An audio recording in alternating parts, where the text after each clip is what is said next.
అబ్బా నేను కోపడుతున్నాను అది వద్దు అని మనం అసహించుకోవాలి.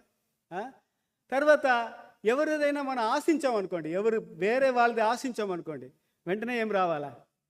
అసహించుకోవాలి. అది వారదు కదా.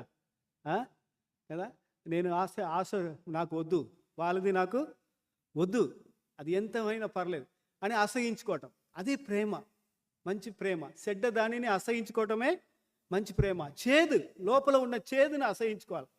చాలామంది చేదుగా ఉంటారు లోపల కదా. తర్వాత కొండములు ఆడటం. కొండములు అంటే తెలుసు కదా, స్లాండరింగ్ స్పిరిట్.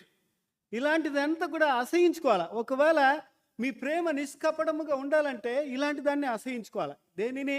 కోపమునో, చేదునో, తర్వాత క్షమించని హృదయమునో, తర్వాత అసూయనో, ఆశను అసహించుకుంటారే, ఇదంతా చెడ్డది.